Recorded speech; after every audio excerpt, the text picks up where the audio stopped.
Hi, my reading friends, it's Sarah. I'm going to read the story White Fang. White Fang was written by Jack London, illustrated by Van Gogh.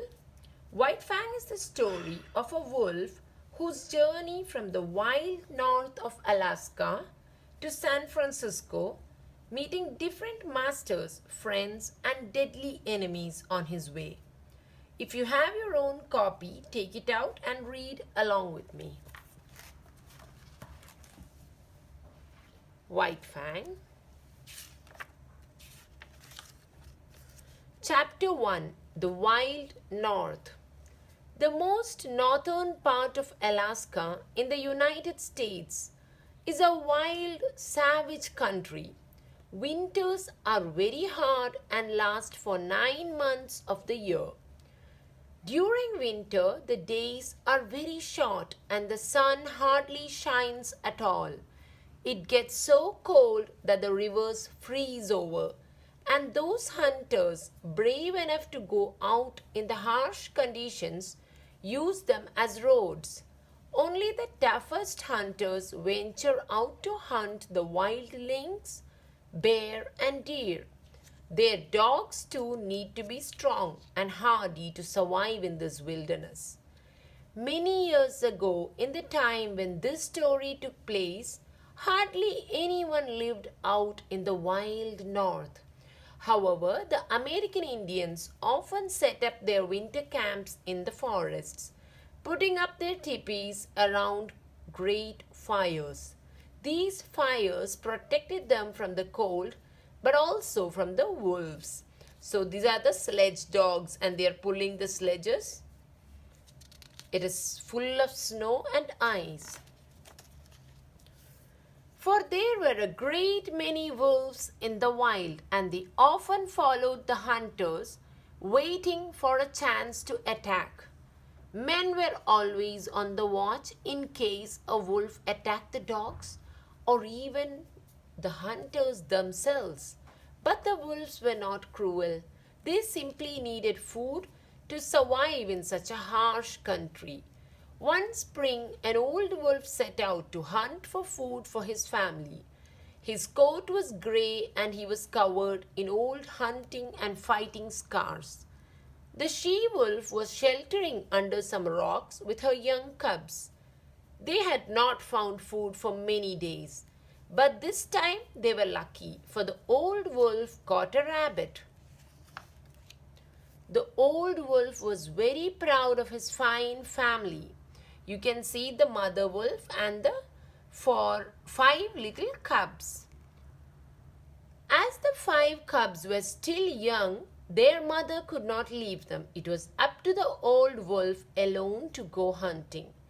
Every day he would roam far and wide in search of food, and at first he always managed to catch something.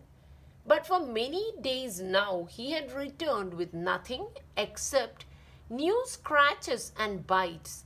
As the days passed, the wolf cubs grew thin and weak, and soon 4 of them had died.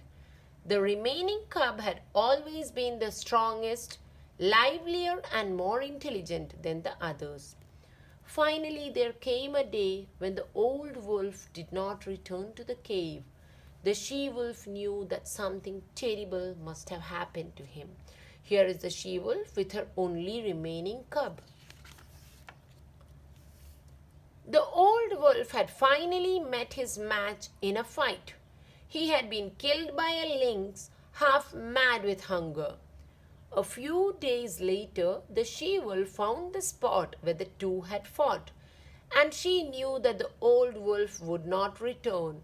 Now she had to hunt for food for her cub. Each day she left him alone in the cave. For many days he stayed inside, scared of the world outside. But one day he grew bolder and scrambled out of the cave, sniffing the cool, fresh air. There were hundreds of new smells, and excitedly he ran and rolled in the snow. Suddenly he saw something sparkling through the trees. It was the river. The ice had melted and the water was swirling and flooding along the banks. Not realizing the danger, the wolf cub leaped into the river. At once his nose filled with icy water and the current pulled him along. With a surge of strength, he managed to fight his way to the bank, where he lay panting for breath, but very proud of himself.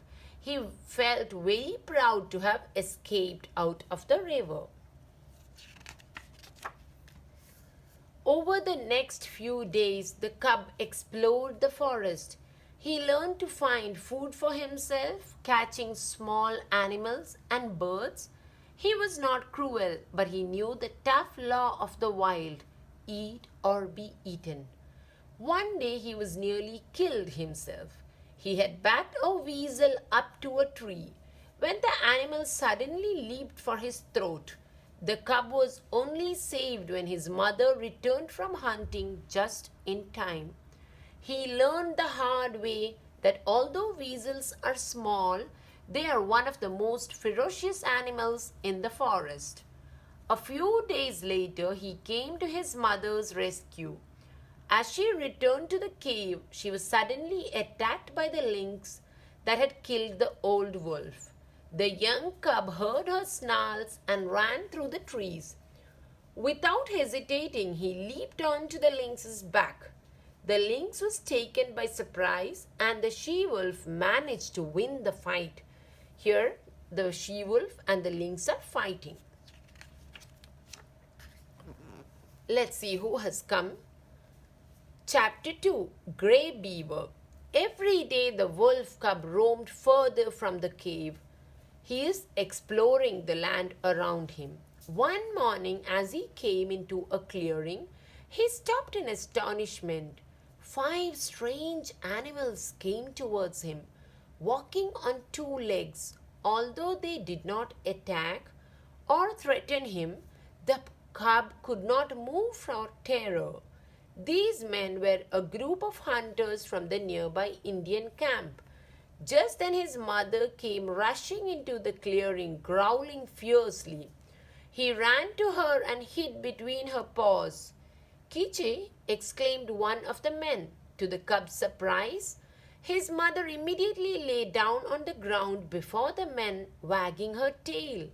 He knew then that these creatures must be very powerful if they could make the fierce she-wolf obey them. When he saw that his mother was frightened of them, he knew that these animals were really fierce. One of the Indians, Grey Beaver, had recognized the she-wolf, for she had been brought up in the camp.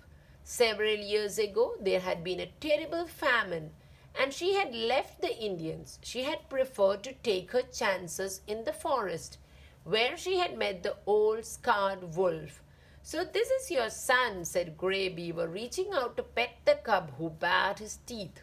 "He is a fierce one," he laughed. "What strong white teeth he has! We must call him White Fang." The Indians began to make their way back to the camp. Grey Beaver called to Kiche, who followed him at once.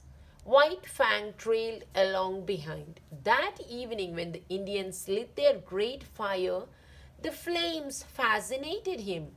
He poked his nose into the fire, then ran away, howling in pain, mocking laughter ringing in his ears. White Fang was surprised at the size of the Indian camp. Dozens of teepees were spread all along the river bank. He trotted around the camp, curious to learn about everything. The camp children seemed friendly, but often threw stones at the dogs. So White Fang learned to stay out of their way. He soon understood that the women were often cross and shouted, but they nearly always had a bone or treat for him. Most importantly, White Fang learned to respect the men, for they ruled the camp. The other dogs were very jealous of White Fang and never missed a chance to bite or snap at him. His worst enemy was Lip Lip, a dog his own age. One day, Lip Lip was chasing White Fang when he ran straight into the she-wolf. She growled so fiercely at the little dog that he stayed away from White Fang for many days afterwards. So White Fang grew used to life in the Indian camp. But one day his world was turned upside down, for he was separated from his mother. Grey Beaver gave Kichi to the three eagles, the chief of a neighboring tribe. When White Fang saw the she-wolf getting into the canoe with her new master, he tried to leap into the river after her. Grey Beaver caught hold of him, but the wolf cub was so determined to get away that he bit the Indian. "Wretched animal," cried Grey Beaver, "I am going to teach you a lesson." He beat poor White Fang until he lay half senseless on the river bank. Lip Lip sneaked up to the wolf cub, but before he had a chance to attack, Grey Beaver chased him away. And so White Fang learned another lesson, that the Indian was a harsh master but a fair one. Chapter 3, Learning to Hate. Although he missed his mother, White Fang soon learned to survive on his own. He knew that Grey Beaver would protect him if he were in danger, but he also knew that the Indian would never pet him or show him any love. He had no friends among the other camp dogs either. They were wary of him and he had to fight them all before they learned to respect him. The other dogs did not like him because he was a wolf. His upbringing in the harsh northern wilderness had made him strong and cunning. In a fight, he knew to leap straight for the throat, which is an animal's weakest spot. But he also knew to run away if attacked by a stronger animal. This was the valuable lesson Grey Beaver had taught him. To always respect someone stronger than you, but to make those weaker respect you. When autumn came, Grey Beaver decided to move south where the winter would not be so harsh. The whole camp was on the move and everyone bustled around, taking down the tents and packing up all their belongings.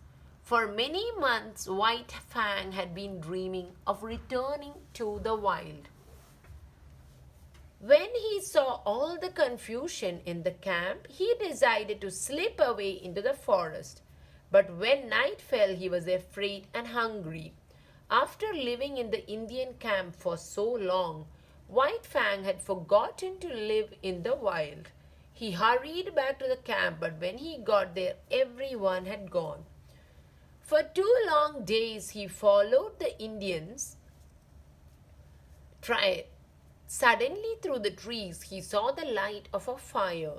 As he got closer, he recognized Grey Beaver. Slowly, he crept up to his master, expecting a beating for running away. But to his surprise, Grey Beaver was delighted to see him.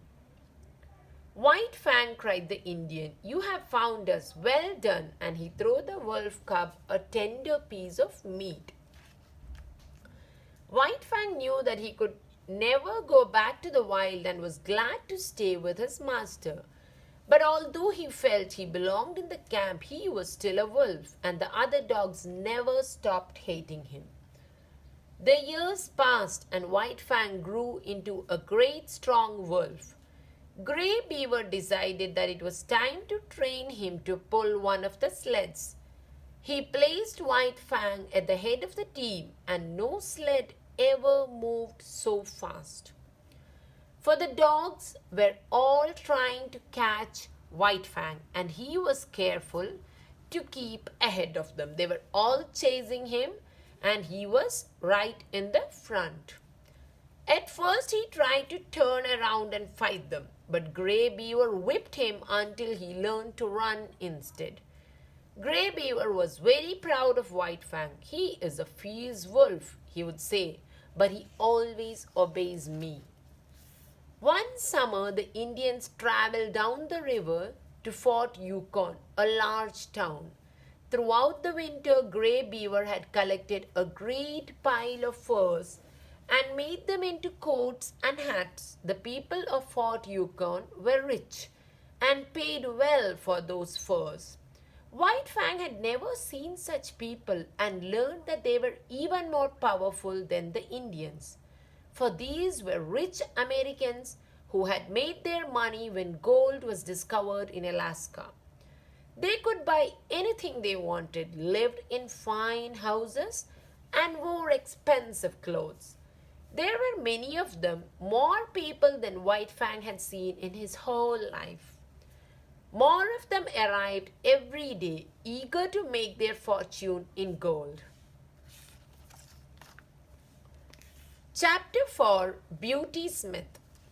As he grew used to the town, White Fang noticed that all men had at least one dog. But what poor animals they were! They would run yipping to their masters if he bit them. Grey Beaver was busy selling his furs and had little time for White Fang. There was a man in town who seemed to enjoy watching the dogs fight. And he would often watch White Fang. Go on, he'd yell, bite them.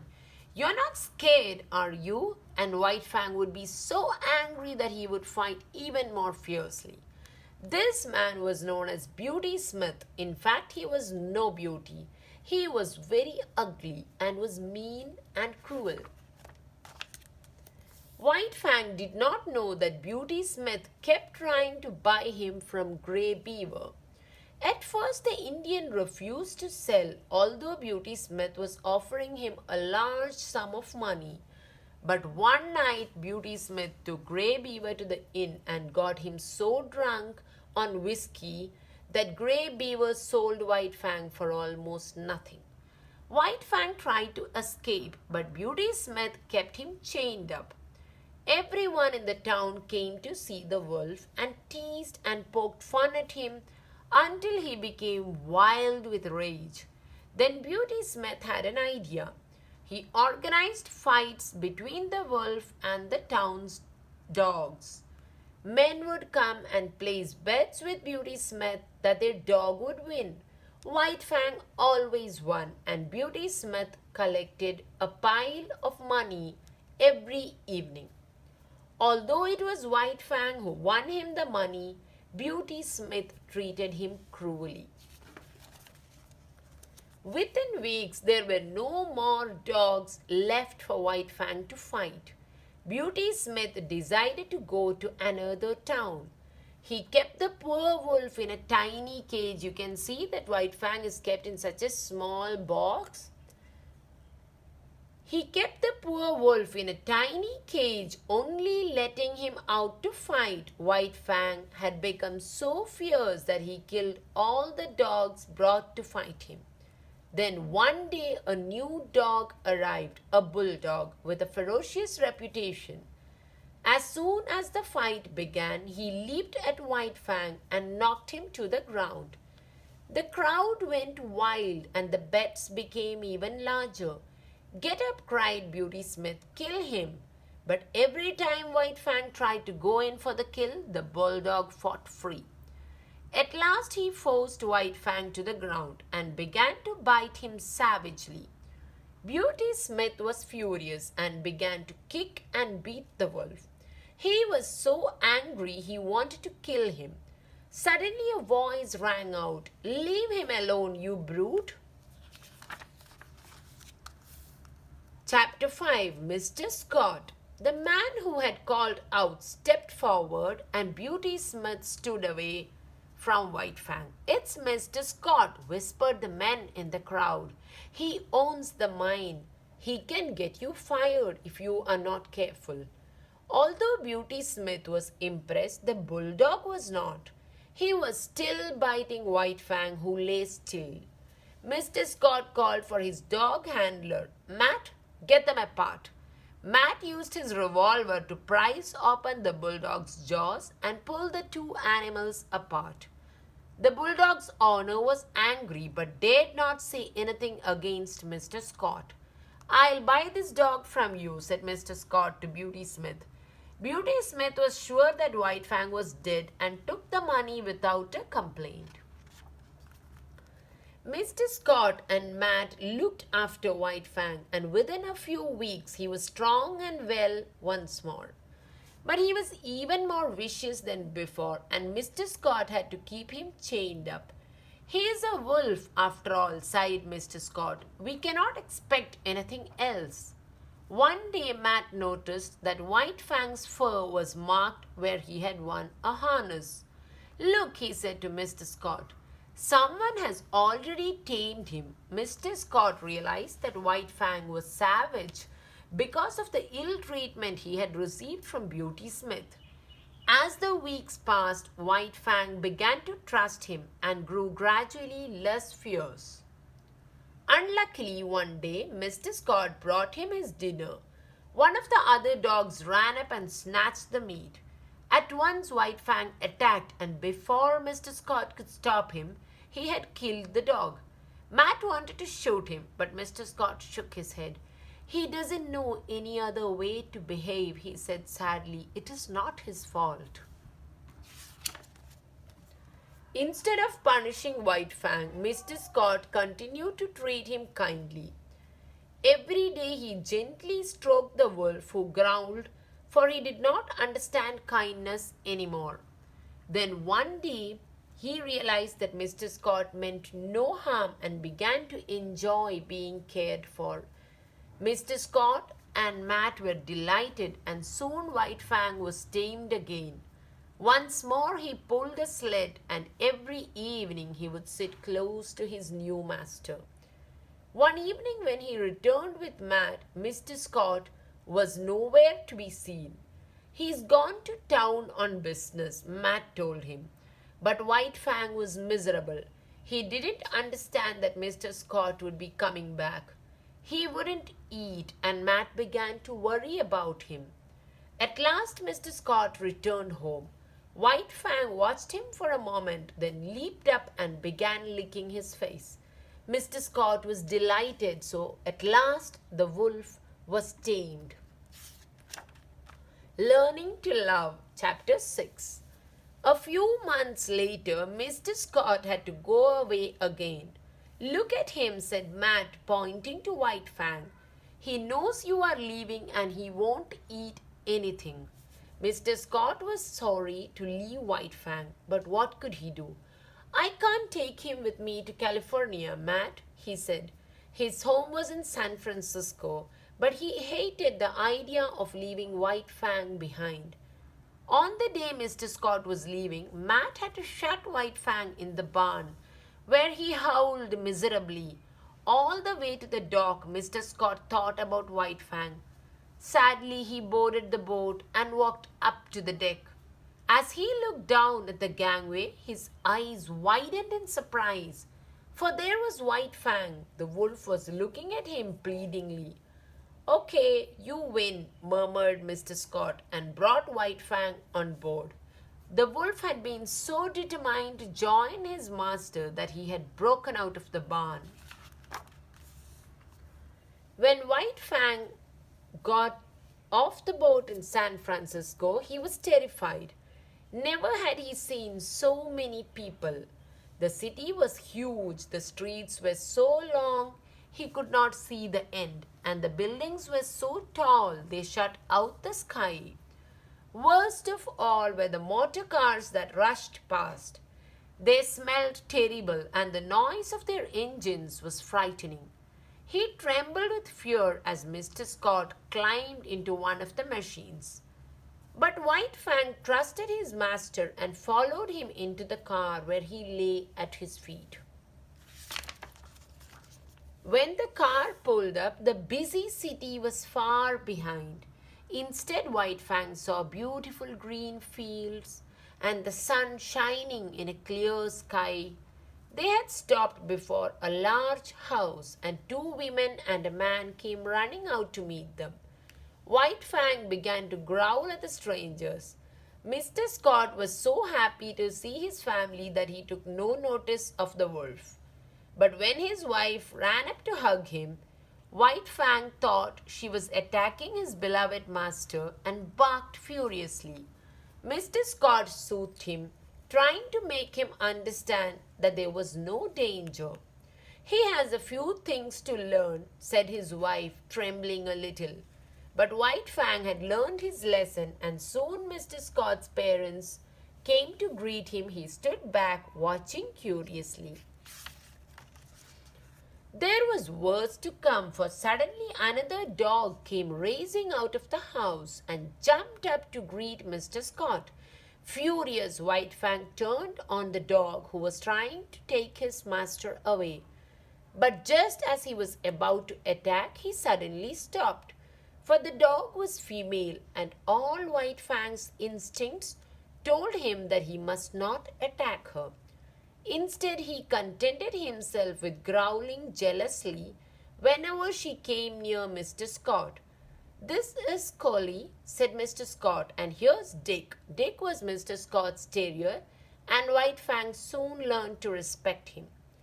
As the weeks passed, White Fang got used to living in the great house. He was never violent, but he was never friendly either. The servants, the other dogs, and even Mr. Scott's wife and children tried to make friends with him. But White Fang simply ignored them. The only friend he wanted was Mr. Scott. However, White Fang was not completely tamed. Every day he would walk past the hen house, licking his lips hungrily. One day the servant forgot to close the hen house door, and at once White Fang leaped inside. He attacked the poor chickens, and they flapped around, squawking in terror. Luckily, Collie came past, and when she saw what was happening, she leaped at White Fang. Not daring to attack her, he ran off back to the house. When Mr. Scott heard about the attack, he was not angry. Instead, he took White Fang to the hen house every day and taught him to leave the chickens alone. White Fang learned his lesson well. Whenever he heard his master cry, "Down," he would lay on the ground obediently. He never touched another chicken. Slowly, White Fang learned to behave. He knew he was allowed to hunt and chase wild animals, but the farm and household animals were forbidden. He understood that he must not attack children even when they threw stones at him. White Fang found this particularly hard to bear, especially when one day in town a boy hit him with a very large stone, but to his surprise, Mr. Scott caught the boy and beat him. At last, White Fang understood that he was cared for. He began to love Mr. Scott's family too, and his children Maud and Whedon became his great friends. Only Collie continued to treat him coldly. These are Mr. Scott's children. Mr. Scott would often go out riding in the woods, and White Fang always went with him. One morning the horse was startled by a fox and reared up. She lost her balance and fell to the ground, throwing Mr. Scott from her back. Mr. Scott groaned with pain but could not stand up. White Fang tried to pull him to his feet, but Mr. Scott managed to whisper, "Leave me, go to the house and fetch help." White Fang raced back to the house and found Mrs. Scott in the kitchen. He stopped before her, looking at her, then looking back towards the wood. Suddenly she realized something was wrong. "Where is your master?" she cried. White Fang howled, then turned and began running back towards the trees. Mrs. Scott called to the servants, and they followed the faithful wolf. The horse quickly recovered, but Mr. Scott spent several weeks in bed. White Fang would not leave his side until he was up and about. The wolf's love and loyalty had won over everyone in the house. "That animal's getting more and more like a dog every day," smiled Mrs. Scott. But most surprisingly, Collie began to look at White Fang in a different way. They could often be seen together, walking through the trees outside or laying side by side on the hearth. It seemed that the wild wolf had won the heart of the haughty collie. The following spring, Collie gave birth to 6 beautiful puppies. They all looked like their mother except one who had a shaggy grey coat like a wolf. He was lively and intelligent, and when he was old enough to leave his mother, he would follow White Fang around everywhere. Mr. Scott and his wife loved to see White Fang and his family playing together, and Mr. Scott was always glad that he had saved the wolf from his savage life.